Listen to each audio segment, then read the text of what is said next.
If you have extra money to just spend on under eye creams and you want to buy 10 different under eye creams, do it.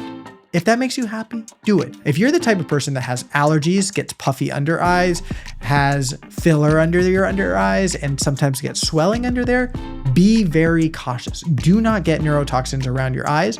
Is it look lumpy bumpy, or does it look irregular, or are there lines in there? Although I will say those eyelid bags they're gone. They're not coming back. Dark circles, under eye bags, fine lines and wrinkles around your eyes. If you have any of these concerns, then this video is for you. My name is Brandyn Dunn, and I'm a double board certified facial plastic surgeon who specializes in aging face surgery. And today in Face the Facts, we are talking about how to best treat your under eye concerns and your under eye problems that you are all wondering. It starts with anatomy. It all starts with anatomy. Everything starts with anatomy. My entire job is all about anatomy. But I say that because especially with the under eyes, you got to think about them in different layers. You got to think about all the different concerns.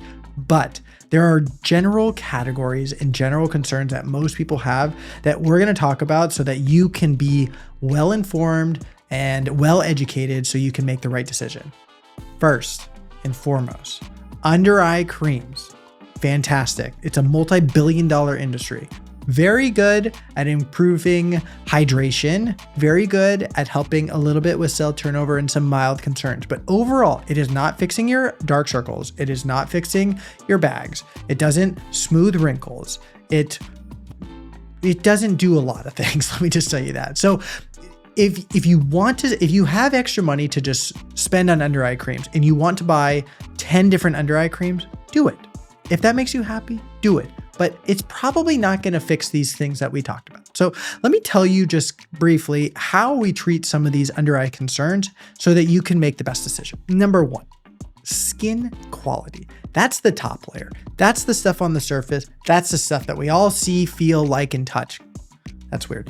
But yeah, it's the stuff on the top. So you got to figure out what the thing is. So is it dark circles? Is it darkness? Is it pigmentation?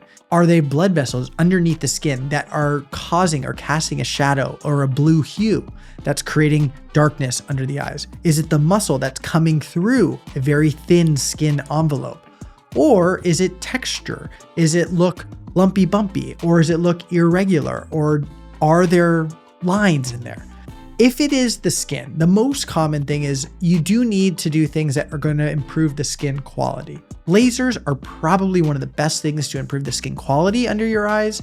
Chemical peels can also be extremely beneficial, and skincare is fantastic to maintain those results. So expecting that skincare is going to transform those things that you're worried about is wild. But if you have invested in something, then you can use your skincare to maintain that. The other thing that's super important is if there are wrinkles. Wrinkles are not treated by anything other than neurotoxins effectively. There's a lot of things out there that promises wrinkles. Pulling on skin, removing skin, tightening skin does not get rid of wrinkles. Wrinkles are caused by muscle contraction underneath the skin, in the eye specifically. It is the thinnest skin in our body. It is skin slapped right down onto muscle. And so because that is the case, anytime that the muscle contracts, it contracts like this. Anytime that it contracts, it pulls on the skin. That pulling and tension on the skin causes the redundancy and causes wrinkles. So the only way to really get those wrinkles to smooth is with neurotoxins, Botox, Dysport. Those are the best treatments for those wrinkles. There's a caveat to this. Not all wrinkles need to be treated because sometimes it's actually beneficial to have those wrinkles in place. Let me give you an example. So if you're the type of person that has allergies, gets puffy under eyes, has filler under your under eyes, and sometimes gets swelling under there, be very cautious. Do not get neurotoxins around your eyes. Those muscle contractions help to mobilize the fluid that can build up under your eyes. And if you weaken those muscles to get rid of those wrinkles, then your fluid is going to build up more. So not everyone is a good candidate, but if you have wrinkles, if you have redundancy under there and you want to get rid of those, neurotoxins are a fantastic treatment.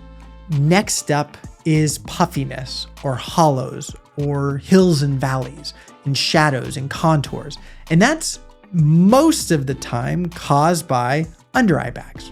What the heck are under eye bags? So under eye bags They're caused by the fat pockets that surround our eyeball. These fat pockets that are surrounding our eyeball, everyone's got them, are cushion. They are the bumpers for the contents within our eye socket.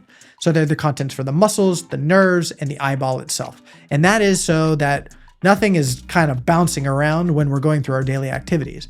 Some people, either genetically or as they get older, the barrier that keeps these eye bags in place, or these fat pockets in place in the eye socket, begins to weaken.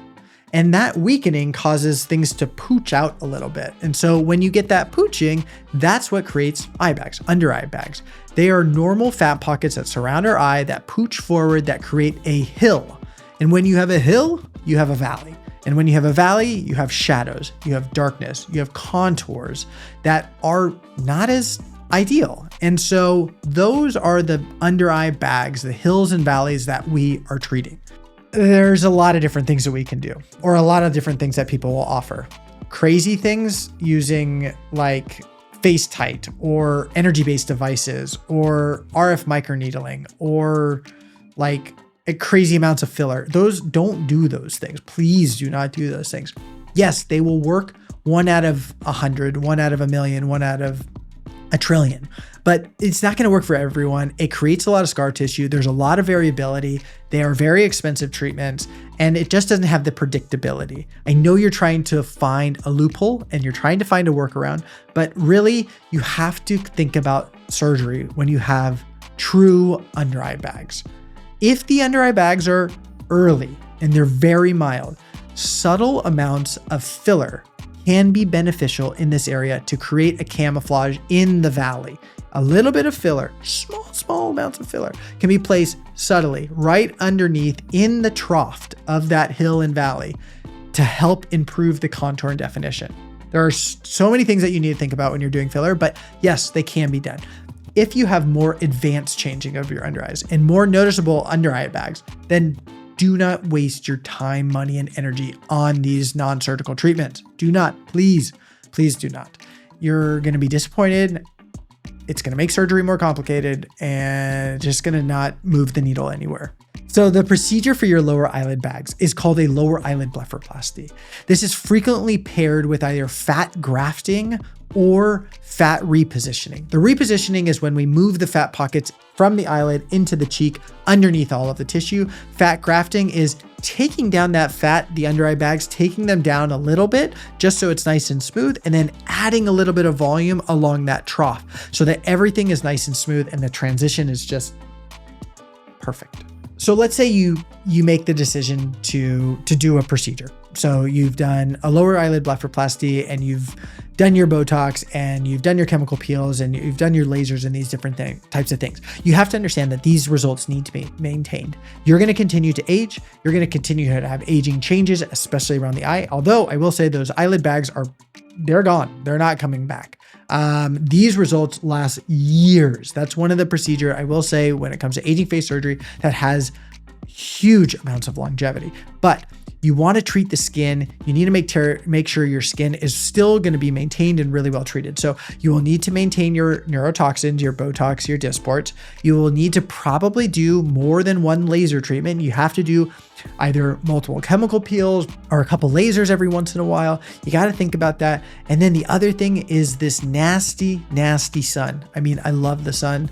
I grew up in Hawaii. I was in the sun all the time, and a nice sunny day, I'm always outside. But if you are wanting to maintain those results, you need to use a sunscreen on your under eyes. You need to wear hats. You need to protect yourself. So you throw your money and you invest into this, just protect your investment.